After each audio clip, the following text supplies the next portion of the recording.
10:30 on Tuesday evening, and I'd say we're 96% done. Yeah. I've used the big disc sander here with 60 grit. Tomorrow morning I'll do 80 and 100 and 120, and then that will be all.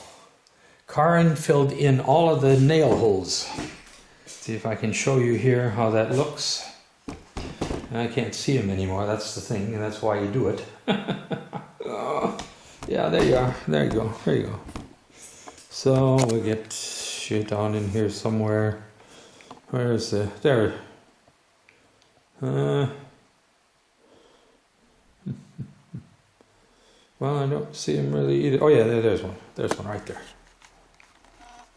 There. You see they're filled with... We use the wood dust from the 80 grit sanding and use it's a special clear liquid, like a glue that you mix it with. It has then, of course, the same color as the boards, theoretically anyway. She filled all 500 holes this evening, and I sanded them down, of course, with the belt sander. And in the end, you really don't see the row of nails anymore. I must say I'm extremely pleased with the way this floor looks. It's almost like a new floor, and very flat. It's almost flat as a billiard table, and altogether very attractive, I think, when it's oiled with hard oil, and the trim is in the baseboards and the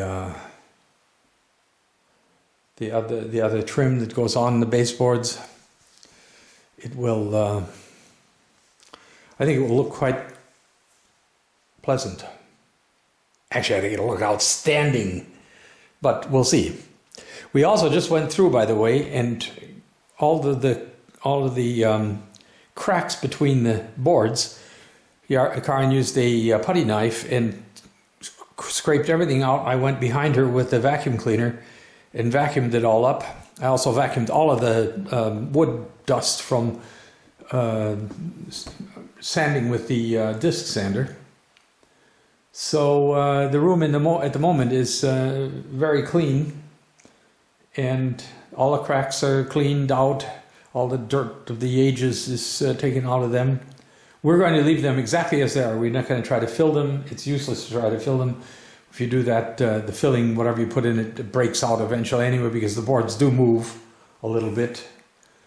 And so they'll be just as they are here then. And they'll look like the floor in the other rooms too that we did a year and a half ago, I believe it was. Okay, that's it for tonight.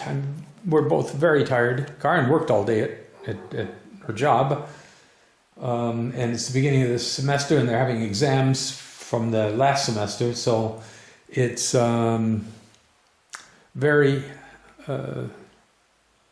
it's been a strenuous time for us both. And for you to watch this stuff, if you did. All right, thanks a lot. Cheerio.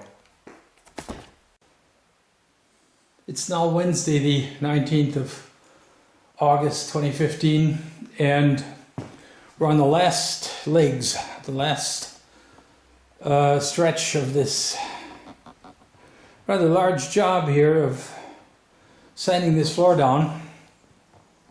It's been actually 5 days of work. Oops, sorry about that. Not because it normally would be that long, but because we had to remove all that cement compound first. The boards now are flat. We've taken them down with coarse sandpaper so that the rounded edges, I mean, that the round in the middle, whatever it's called, the convex surface is now flat. And we've run up and down this way with 5 different grades of paper, and now we're using a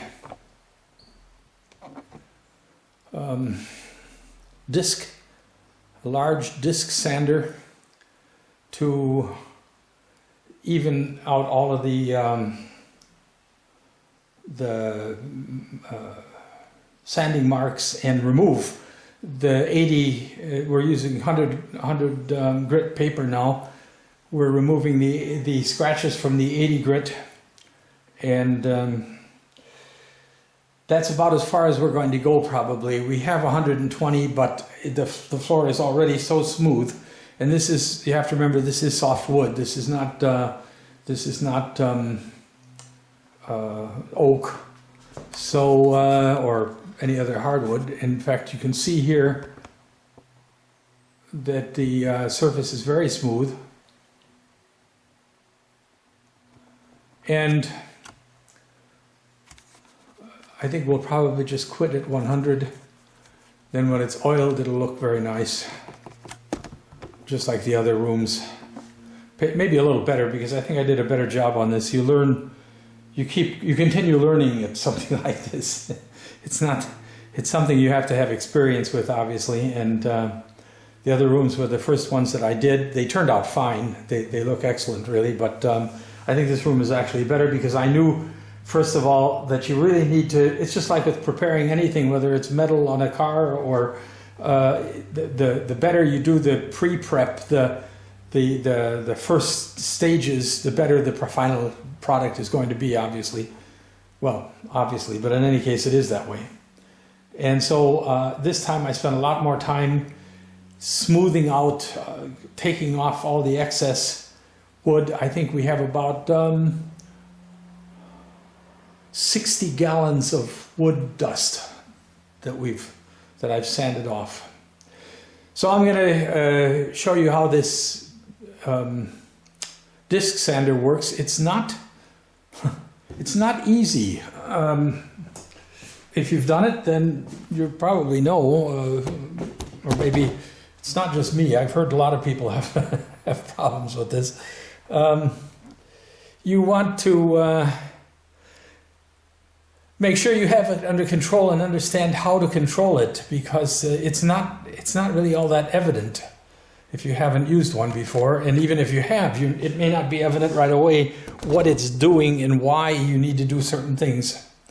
I'll try to demonstrate that a little bit here and see if I can get, well, that should be all right.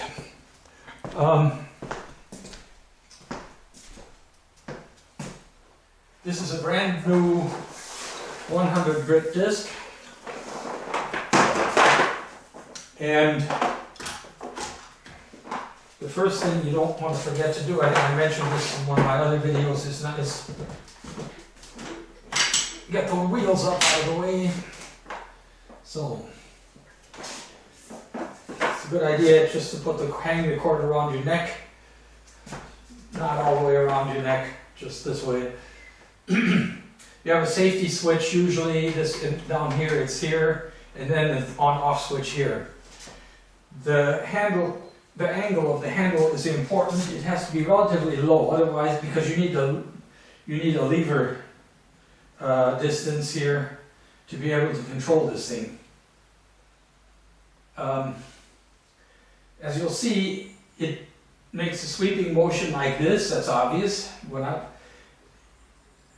My control of it is pushing down on the handle or lifting up very lightly, both ways, very lightly, just barely moving it, and then it will go in one direction and the other, because it's rotating, of course. And that's the only control you have. You have no other control of the machine whatsoever. Trying to twist it this way doesn't do anything, just causes it to jump around. You need to remember just to go up and down, and it should be apparent, I guess, your own position determines where you can go with the thing, because since you can only go left and right, You can't go forward that way, you have to go this way and then go left. Does that make sense? Well, doesn't matter, I guess. Okay, I'll just turn it on and let you watch what happens.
That's it. We're done. It looks good. We're happy. We're tired. Phew. Vacuum again. Clean up the machines and get them out of the house. Oh, don't ever want to see them again. Famous last words. But we won't do any more floors in this house. There aren't really any that still need to be done. We've done all 4,000 square feet of them, one way or another. And down on the first floor I put in oak flooring. So, that's it. And when we oil these floors, I'll do another video. But, oh, I think I'll show you how I do the corners. The corners aren't done yet. I use a little deltoid sander. I'll show you that. It's quite a clever little device. I've used it as a saw. I've shown you, I mean, I put it on my YouTube videos using it as a saw, but it's really a sander. And it has a little triangular shaped disc in front. All right. Thanks for watching.